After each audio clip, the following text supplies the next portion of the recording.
Hi, everyone. Welcome to LatProXperience. My name is Antonio Muñiz, and it's a great pleasure to be here with you again for a fresh episode of LatProXperience, where we talk about entrepreneurial success through the Latino lens. We have a really cool conversation today. My guest today is Jenn Hall, and Jenn is an amazing human being. You know, I've only known her for a little bit of time, but I've learned to really appreciate who she is, what she does, and why she does what she does. So welcome, Jenn. Hello. Thank you for having me. Super grateful that you're here today. I know that we juggle pretty hefty agendas, but that you saw this to be important enough to make time for us today, not only for me, but for everyone who connects to LatProXperience. So I've learned quite a bit about you in the last several weeks. And every time we chat, I learn something new. But I can't assume that everyone who plugs into LatProXperience knows what I know and knows you how I know you, I should say. So tell us a little bit about you. Who is Jenn Hall? Who is Jenn? Wow. Well, I mean, and I feel like that's a loaded question, right? Like we were It's meant to be that way. There's a lot, right? I think with most entrepreneurs and business owners, there's a lot to us. That's probably why we do what we do, right? And so, yeah. So I am in the driver improvement industry, and most people question what in the world is that. So The really short answer to that is that we help individuals that got tickets on the roadway, right? If you get a speeding ticket, if you have a suspended license, things like that, we offer those classes. But it's so much more than that. So I'm also a mom of 2 teenagers. And so, of course, that comes with driving and all the experiences. And then with having our school for 15 years, finding that there really is more of a through line than just the conversation in our industry. And so the teacher inside of me and the coach inside of me has just grown through the experiences and conversations, really is what it comes down to with individuals, and seeing that we need a better impact in our community on the roadways. So diving deeper into the why, not just slow down, but why do we need to slow down and why it's important for all of us, right? Even as business owners, we love going full throttle. Like, don't tell me to slow down. Like, I need to get a project out. I want to do this, right? How can we do it faster?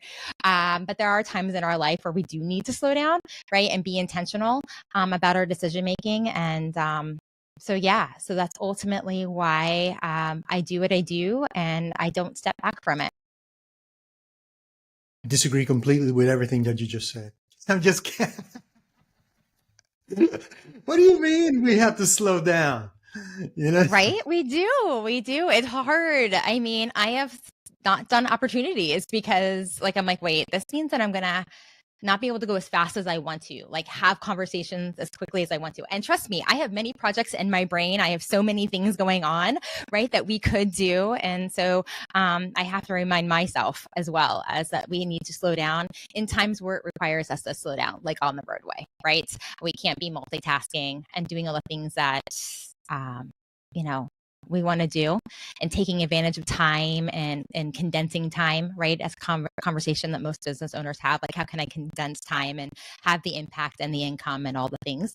But the roadway is not the place for that to happen. And so knowing, right, and being intentional with our time. Yeah, this is why I wanted to have this conversation. This is a great jumping off point to kind of addressing 2 or 3 things that you already highlighted at a very high level. Number one, elephant in the room. Most of the guests that I have here are Latino, Spanish speaking, first generation Latinos that come to the US. Jenn, you're none of those, correct? Correct. I am not. But why? Why is this important? Number one, I have mentors for every shape, color, background, etc. over the last 20 plus years. So I have great value. I've gotten great value and transfer great value to people regardless of ethnic background. So let's start there. Second reason, big reason, number two, right? Redundant. Much. I like you and I like what you do, and we're going to unpack that a little bit. And number 3, one of the segments, I work with entrepreneurs all day, every day. And the large majority are Latino entrepreneurs. That doesn't mean I don't work with others, but it's just my natural market. And one of the trends that I have seen with significant growth in the U.S. is the transportation industry. Okay. And transportation is this big, but I want to make it really tight for us. Transportation, I'm talking about people who do moving goods from point A to point B. Yep. Whether that's on an 18-wheeler, on a container trucks, it could be last mile kind of people, the ones that take those goods from a distribution center to the final destination, that a big trucks can go through. So you put on a little truck and that person does a lot of driving.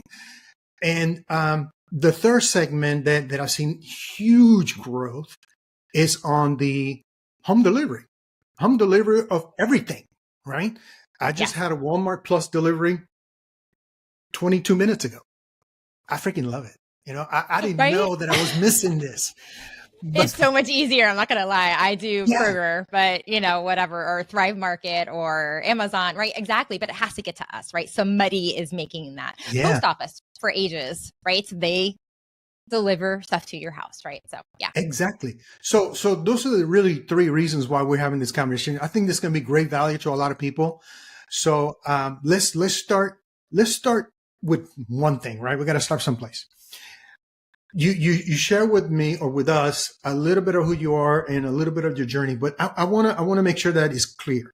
You're an educator to begin with, right? It's not my degree. Yeah, it's not my degree, but it's like ingrained in me.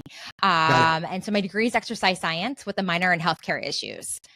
And most people are like, how in the world did you get into driver safety, right? Like that's usually the conversation. For some, it may be something, really tragic story, right, within their family that created, the opportunity for them to look deeper into solutions. But for me, it was actually the first part was when I was in college and I took a death, dying, and bereavement class, right? Super, super, powerful and positive, right? But with healthcare issues, right, that's part of that. And I got to witness an autopsy of a lady who got hit by a car crossing the street in front of the Daytona Speedway. And so I got to see that firsthand, right? The actual impact of a human body against a vehicle, right? And we will not win, right? Nice. And that was a vehicle, not even an 18-wheeler or a bigger truck like, you were talking about earlier. And just through education and opportunities and wanting to have an impact, at the core, I've always wanted to help people, but never knew what that looked like. So I was constantly searching, and it fell kind of in my lap with the traffic safety with my dad. And so he is part owner as well. And he kind of the same thing, big impact. I'm going to say minimum time, but that's one of those things where, we all want freedom, right? That's one reason why we probably do what we do. But it's not as freedom as you think because you start getting tied into all these things, right? So to your point, like, what do you do? Like, well, where would you like me to start, right? Because you start seeing those gaps and those things where you can have the impact where it all comes into play. So many different things. That we can unpack, and I probably just went squirrel, and you need to bring me back in because I can stay here for ages talking about all kinds of things, right? Like you said, where do we start? Because there's so much. Yeah, I agree. But I think we started. We may not know this, but we started. Of course. What I like for you to share with us is, okay, it's a non-traditional path to driver safety, right? Yeah. From where you started to where you've been the last several years. The company has been around for 15 years. Is that correct? We officially incorporated in 2008. So I've learned not to do math live. Yeah, I don't know what that is either. What is a long time ago? Yeah, we've been around for a while. Yeah, exactly. Good. Did you have the intention of going into that space that in 2008? Oh, some people kind of stumble across an opportunity or a vehicle to achieve what they want to achieve, like that vehicle. Yeah, exactly. Exactly. No, 100%. So yeah, I mean, I was in between my two kids, right? I had my youngest. She was born in 2007, and then my oldest was 2007. My youngest was 2009. So when Okay. we did this, it was literally right in between the two. And so I was a new mom, needed the freedom, the space. I wanted to be present for my kids, right? But I also wanted to have an impact on my community, right, and be available in whatever capacity people needed. And so when this opportunity came in, I'm literally staring at the picture of my kids right here too. And it kind of grew into, we don't do enough for our young people, and then we expect them as adults to be able to function. And so that's where it's just kind of been evolutionary, and then talking with people and seeing where are the gaps. And when students, young adults were coming up to me and like, I'm learning more from you in this 4-hour class than I did in driver education, it started resonating, right? Like where is this gap at, right? Like we're doing the same thing over and over again, expecting different results, right? Definition of insanity. Yeah. And we see it in the industry too. So, so it's really about, setting that up for our young people, our next generation to be successful in something that we don't teach them well in Florida specifically, but other states probably have that issue as well. Yeah. So that was a trigger for you. That's what kind of pulled you forward initially. Yes. I mean, it really does come back to my kids, and making sure that when they're out there, when my family is out there, that we're all safe. Right. And then that triggers into individuals when we're talking, like we all do things right for our loved ones. And driving is not always that top thought. When, what behaviors are we doing behind the wheel that will impact our families, right? So seeing that lady that got hit by a car, right? Like, well, how is her family impacted? Like, I still have to see her body, right? But what is that long-term, problem, I guess you could say, right? And then with just having conversations with people like we're doing, you find that deeper reason of why our general conversations don't work. Right. And why you see collisions, even with technologies and things like that, you see where the problem is still there. So where are we not having those right conversations? That's so funny that you say that, because think about all the important things, or some of the important things that we should learn for life, right? Did we learn them through casual conversations, or was it a combination of what do you call that? Formal education, casual conversation, and constant reminders. If you want to if you want to learn algebra, you don't learn it through casual conversation.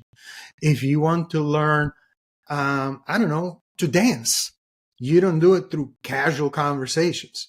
So things that are important, I mean, I think dancing is important, but I think, it takes more than a casual conversation. When something as important as driving a 3,000 pound metal plastic object at 75 plus miles per hour while doing other things seems pretty important to me to know how to do that the right way.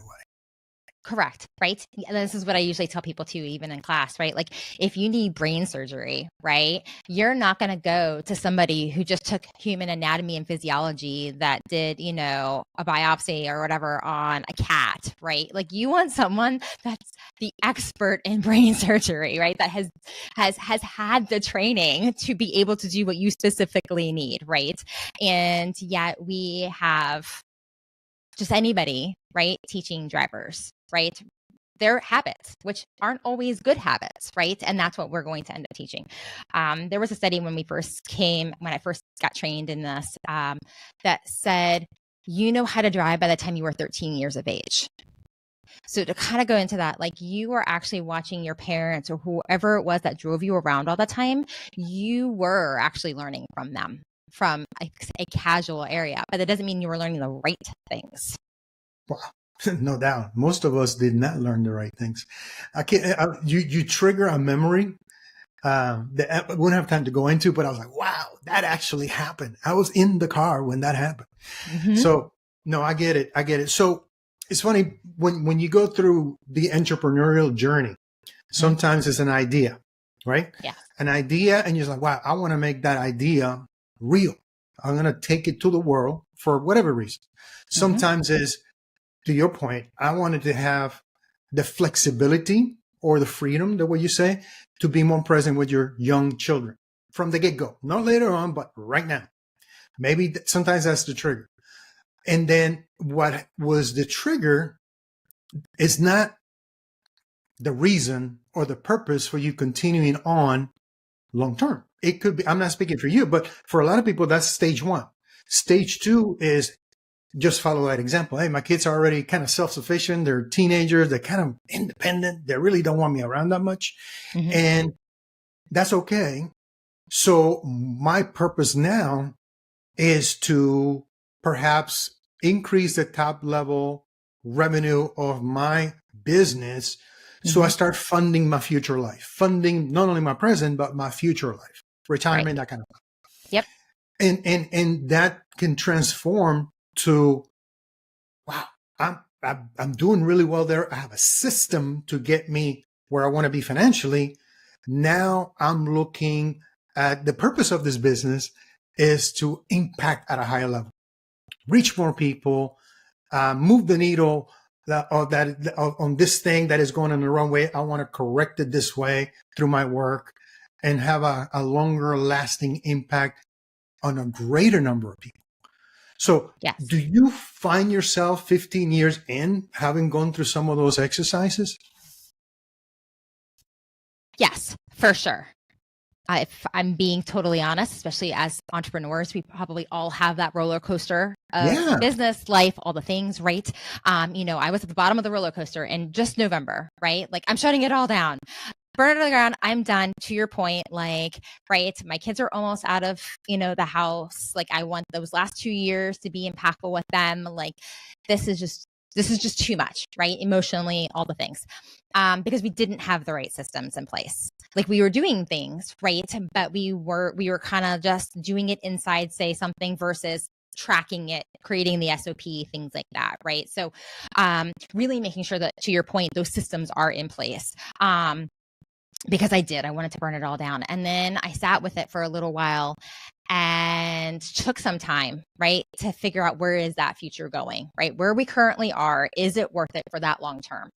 And I ultimately sat down and said, it really is. And for me, it is about income. I mean, there is a lot of revenue pieces to that because you can't stay in business without revenue, right? Like, let's be real.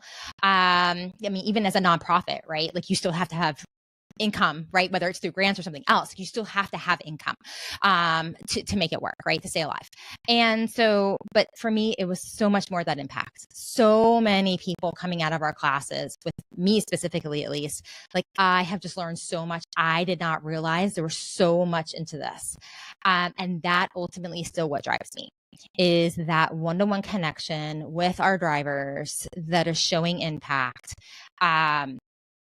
And conversations that even state and federal are just starting to have, and barely, people are really having to fight for those conversations. So I can have kind of, that thought leadership and be like, listen, you don't need to have a full study, or is this a study that we need? Or is it just a better conversation so we don't need the studies because the stats aren't showing it, and which is a good thing. Right. And so for me, it really is just that impact. It is, revenue or impact and income is, like we like to say, it's not an or, it's an and. Absolutely.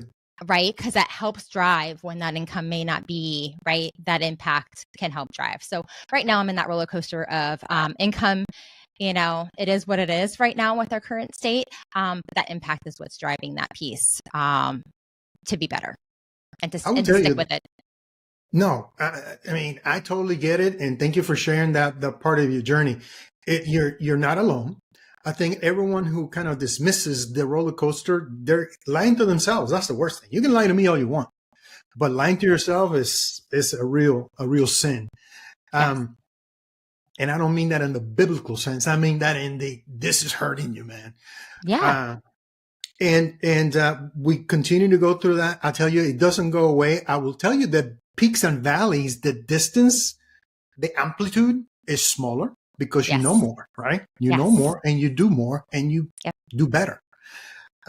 And I don't shy away. One of the reasons why I decided to launch LatProXperience in 2020, late 2023, is we don't have enough honest conversations about money. First of all, Yeah, about anything. like, I could say that for traffic improvement too. We don't have honest conversations, right? Like, so yeah, 100% agree. And why? Who taught us that we had to hide behind some facade? You can't. Somebody told me a long time ago. I wish I could remember who told me this, but it says you can't get what you want by pretending you want something else. And you can earn more money. You can increase your top line revenue by pretending that you have all the top line revenue you desire right now. You just can't do that. Those two things are not congruent. And a lot of us, if not all of us, have gone through, I'm burning this thing to the ground today, not tomorrow, today. Yes. And we just developed a discipline that says you don't make, important decisions when you have a really bad day or a really good day. Yeah. You make when you're stable emotionally and mentally and physically to make those decisions. And I will say that. Go ahead. Sorry. I was going to say, I actually just was listening to a different podcast yesterday, but saying the same thing, right? Letting things sit, especially as entrepreneurs and, the visionary, essentially, right? We probably have all the ideas in the world, right? And so letting them sit for, a day, 2 days, a week, a month, a quarter to make sure, is that really where I want? Or is it just another idea that, I forget about in 24 hours? Yeah. Not every idea needs to be addressed. That's for sure. Correct. Not every thought or not every action demands a reaction. Come on, man. So the last thing I will say about this is, here's the reality. No money, no impact. I don't care what anybody tells me. No money, no impact. I want to help people. You got no money, you can't help anybody. And if you wanted to help somebody and they look at you and say, man, you don't have enough to help yourself, how are you going to help me? No money, no impact. I think we need to be very clear that there's a reason why when you fly on an airplane, they tell you to put on your mask, your oxygen mask on first. You got to take care of number 100%. One first. You have to be selfish for a little bit of time so you can be selfless for a very long period of time. That's your mission. But I think some people get wrapped up, Jen. I don't know if that this has happened to you. They get wrapped up on, I love people. I love serving people. I want to help people. Great. But if you don't help yourself, you don't help your family, you don't help the people who are close to you, you neglect that, because not helping to me is the same as neglecting. How are you going to do that on a larger scale? Have you gone through that mental exercise? 100%. And I'm lucky, right? My husband has a job. So financially, right, it's the same conversation as if like you are both in, running a business, right? And so it's a bigger impact, right, from that financial level, right? Or you are the breadwinner completely, right? So I feel like that's a different conversation, and I'm lucky that I don't have to have that full conversation. But also, I feel like you're, when you say starting with yourselves, 100%, right?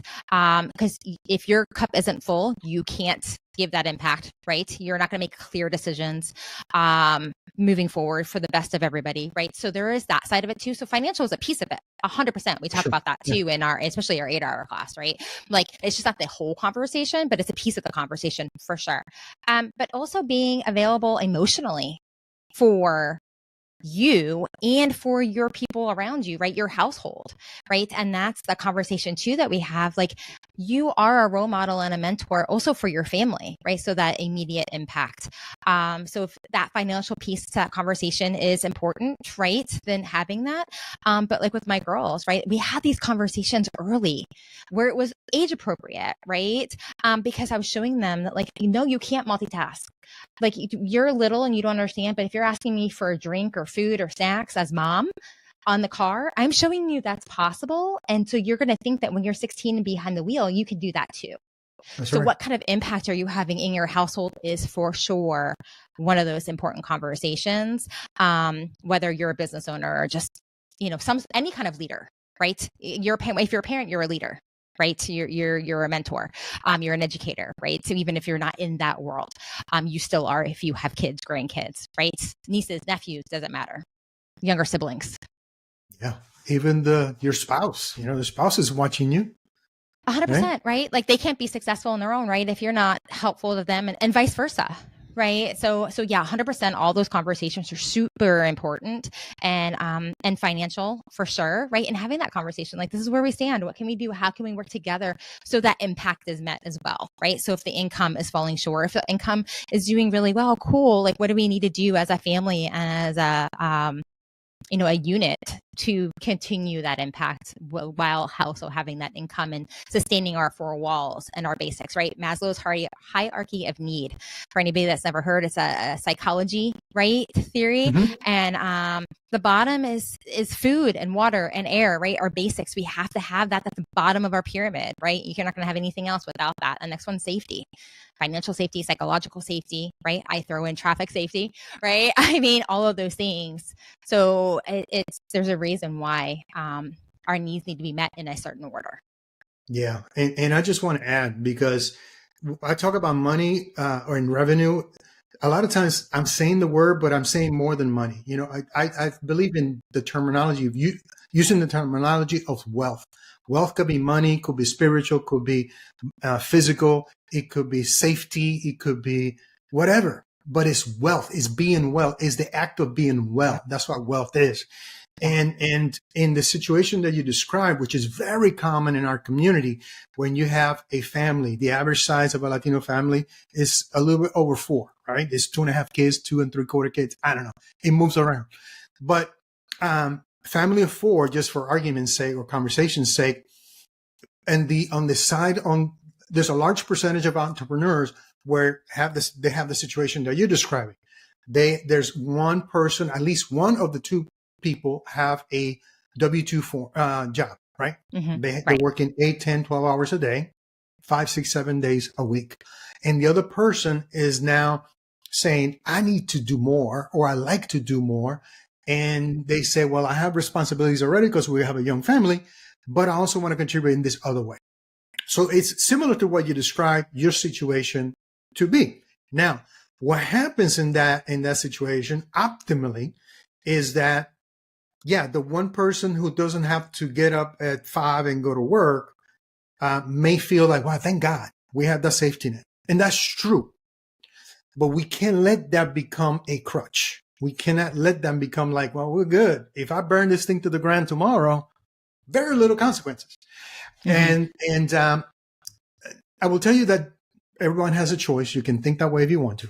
However, if you want long-term success and truly fulfill your potential, you can't think that way. You have to almost play a trick on yourself that says, we depend 100% on this thing, and I got to make this work. And inject some urgency, some time and pressure dynamic that will move you forward or pull you forward when you don't feel like it. I'm not saying that's your case. I'm saying that happens quite often, because I do believe in having the gift of desperation. You know, the gift 100%. Of desperation, my God, it makes us do things when we don't want to do things. 1,000%. And sometimes that maybe not a good thing either, right? It could be positive or negative, right? And that's where I say impact comes into play, right? Because then that's what's going to drive, because it's not then just about you. It's what if if I don't have this thing, what is my ultimate client going to do or not do? And how is that going to impact their family and their life and their future? Right. And so then that's where that kind of back and forth happens. Right. And so it doesn't, so to your point, right, that wealth piece, right. It's the overall, like, how can I impact, and how is this just not important for me, but for others and their future and their families. And if I don't do it, then what could happen? Right. That's deep. That's deep.